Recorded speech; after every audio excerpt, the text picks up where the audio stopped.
की पेमेंट हो जाती है, लेकिन ये की आपको $5 में नहीं मिलती, $6 में मिलती है।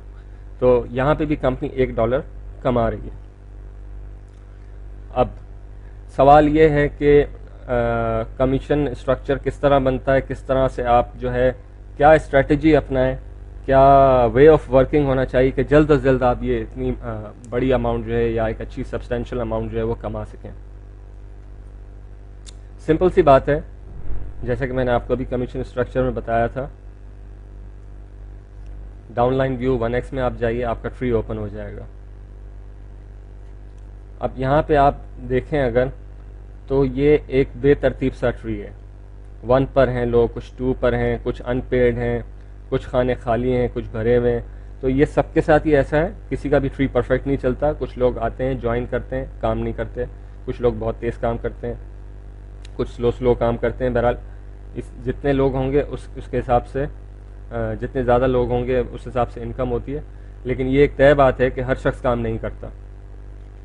तो अब हम देखते ये हैं कि जो चीज़ समझने की वो ये कि हमें कमीशन मिलेगा किस तरह से हम अपनी टीमों को एजुकेट करें कि वो हमारा भी कमीशन आए और हमारी टीमों का भी कमीशन आए।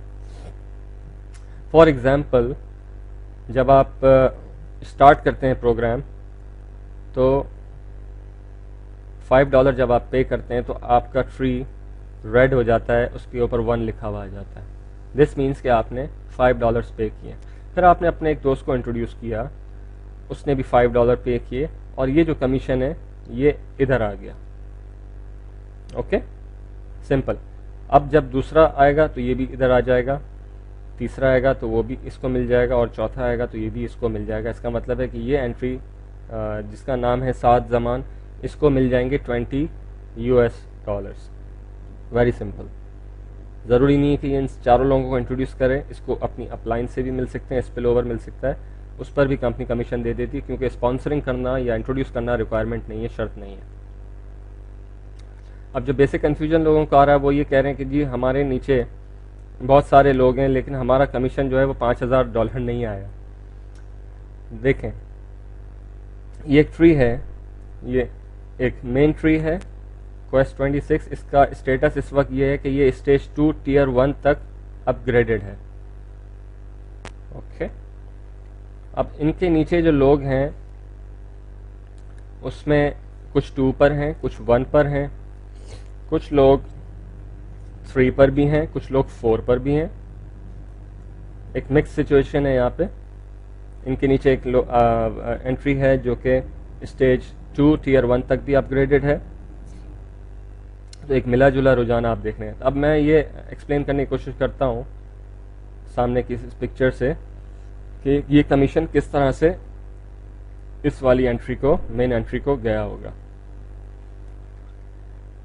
सबसे बड़ा जो कन्फ्यूजन आ रहा है वो ये लोग टीम्स पूछती हैं कि सर टियर 4 के अंदर 2 लोग आ गए, हमें उनका कमीशन नहीं मिला। बिल्कुल लोग आ गए हैं, यहाँ पे भी नज़र ऐसा ही आ रहा है कि यहाँ पे 2 लोग हैं, एक टियर 2 पे अपग्रेडेड है, एक टियर 1 पे अपग्रेडेड है, लेकिन ये कमीशन ऊपर नहीं जाएगा। उसकी एक वजह है और बहुत सॉलिड रीज़न है। ये जो एंट्री है ये अभी टियर 2 तक अपग्रेडेड है। इसका मतलब है ये जो कमीशन गया है ये सिर्फ 2 स्टेप ऊपर गया है, 1 2 यहाँ तक। ये जो एंट्री है ये अभी 1 तक अपग्रेडेड है, ये कमीशन गया है सिर्फ यहाँ तक। जब ये मजीद अपग्रेड करेंगे, सपोज थोड़ा सा आगे देखते हैं,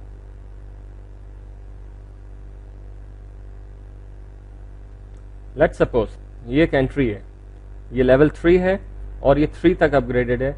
इसका मतलब है कि इसका कमीशन 1 2 3 इसको मिल चुका है। इसी तरह से ये 4th लेवल पे एंट्री है जो कि 4th लेवल तक अपग्रेडेड है, ये कमीशन 1 2 3 4 ऊपर तक जा चुका है, यानी $20 इस एंट्री का कमीशन इसको मिल चुका है। तो ये ऐसा कभी भी नहीं होगा कि ये आपने एंट्री लगाई $5 से तो ये कमीशन इसको भी मिले, ये इसको भी मिले, ये इसको भी मिले, इसको भी मिले। जितना रेवेन्यू जनरेट होगा, जितना पैसा जनरेट होगा उतना ही डिस्ट्रीब्यूट होगा। वरना तो ये कंपनी का जो डेटाबेस है ये ब्रेक हो जाएगा। तो जब ये अपग्रेड करेगा तो ये कमीशन स्टेप वाइज ऊपर जाना शुरू हो जाएगा। ओके, मेरा ख्याल है कि मैंने अपना पॉइंट क्लियर कर दिया। अब कुछ सवालात हैं ऐसे जिनको ले लेना चाहिए, अक्सर आते हैं सवालात, जो कि मैंने कोशिश की थी अपने ब्लॉग पे कि आपको क्लियर कर दूं। सवालात हैं आम किस्म के, कुछ कंपनी को पेमेंट किस तरह करें, मैंने आपको अभी बता दिया था। कमीशन किस दिन मिल जाता है, उसी दिन मिल जाता है। कमीशन किस तरह कैश होगा, बड़ा इंपॉर्टेंट सवाल है, क्योंकि असल बात ही यही है, कमीशन कैश किस तरह होगा। कमीशन आप अपने सीनियर को भी ट्रांसफ़र कर सकते हैं, अपने अपलाइन को अपनी डाउनलाइन में, या किसी को आप साइन अप करके भी कर सकते हैं, या आप चाहें तो यही अपना कमीशन विड्रॉ करके, यहाँ पे विड्रॉ का ऑप्शन आता है, विड्रॉ फंड्स में आप जाएंगे,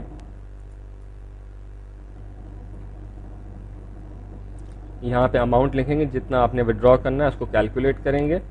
suppose if you want to withdraw $10, इसमें इतने फंड्स नहीं, इसलिए वो कह रहा है you don't have enough funds to cover the withdraw. तो ये जो अमाउंट है ये आपका STP के ऊपर चला जाता है, सॉलिड ट्रस्ट पे के ऊपर, और फिर यहाँ से आप अपने बैंक के ऊपर उसको विड्रॉ कर सकते हैं। तो वेरी सिंपल। अच्छा,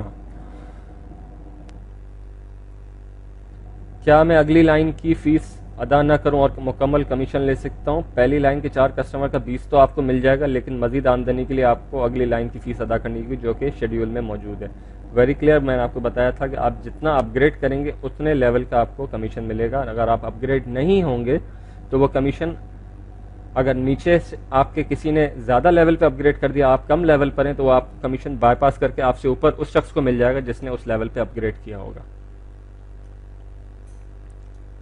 तो ये बहुत नेसेसरी बात है, ज़रूरी बात है कि आप अपनी टीम से पहले खुद को अपग्रेड करें। कहीं ऐसा ना हो कि आपकी टीम ने आपसे पहले अपग्रेड कर दिया और वो कमीशन आपसे ऊपर, आपको स्किप करके ऊपर चला जाए। क्या 1x की बिजनेस प्लान की आमदनी महदूद है? जी नहीं, आप ज़्यादा से ज़्यादा कस्टमर को मुतारिफ करके अनलिमिटेड आमदनी ले सकते हैं। कंपनी 100% कमीशन अदा कर रही है तो कमा कहाँ से रही है? कंपनी ट्रांजैक्शन फीस और कीस की खरीदारी पर $1 कमाती है। जैसा कि पहले बताया गया कि ऑनेक्स कंपनी का इब्तदाई बिजनेस प्लान है। इसमें कंपनी ज़्यादा मुनाफा कमाने के बजाय अपने कस्टमर्स की तादाद बढ़ाने पर तवज्जो दे रही है। हाँ, अलबत्ता कंपनी अपने खुसूसी बिजनेस प्लान फ्यूल एक्सचेंज, जिसमें कंपनी गोल्ड और सिल्वर की प्रोडक्ट सेल करती है, उससे माकूल मुनाफा कमाएगी। तो मेरी डाउनलाइन में कुछ लोग ऐसे हैं जो अनपेड दिखाई दे रहे हैं, यानी उन्होंने अभी कंपनी को $5 अदा नहीं, इससे मेरी आमदनी पे कोई फ़र्क पड़ेगा? जी नहीं, इससे कोई फ़र्क नहीं पड़ता, क्योंकि सिस्टम उन अनपेड लोगों को स्किप करके, उनको बाईपास करके ऊपर पेड लोगों को उसका कमीशन दे देगा। मेरी दूसरी लाइन में एक कस्टमर ज्वाइन हुआ लेकिन मुझे कमीशन नहीं मिला, जबकि 5 मिलने चाहिए थी। यही एक अमूमी सवाल है जो लोग करते हैं कमीशन का स्ट्रक्चर न समझने की वजह से। जैसा कि आपको बताया गया कि जिस लाइन का कस्टमर हो उस लाइन का नंबर आना चाहिए तो कमीशन मिलता है। आपकी दूसरी लाइन में मौजूद कस्टमर पर 1 लिखा नज़र आ रहा होगा, जैसे ही वो अपग्रेड होगा उस पर 2 लिखा नज़र आएगा तो फ़ौरन आपको कमीशन मिल जाएगा। तो मेरे दोस्तों, ये सारा जो इस बिज़नेस की फ़िलासफ़ी है वो ये नहीं है कि आपने $5 दिए और फिर आप जो है खामोशी से बैठें और आपको कमीशन आता रहेगा। नहीं, हमारी इसमें मेहनत यही होती है कि हम अपनी टीम्स को मोटिवेट करें, उनको एजुकेट करें कि हमने ये बिज़नेस जो $5 से शुरू किया है, इसको अपग्रेड करते करते हम इसको लाखों डॉलर्स के ऊपर लेके जा सकते हैं। आई होप मैंने कोशिश की है कि आज के इस ट्रेनिंग सेशन के अंदर आपके जो सवालात हैं उनको क्लियर करूं, और इंशाल्लाह जब QL एक्सचेंज का प्रोग्राम स्टार्ट होगा तो हम मज़ीद उस प्लान के ऊपर भी बात करेंगे। अंटिल देन आप सबको गुड लक, और आई विश कि आप सब जो है अपग्रेड्स करें, अपने डाउनलाइंस को एजुकेट करें इसके बारे में। Thank you so much. अल्लाह हाफ़िज़।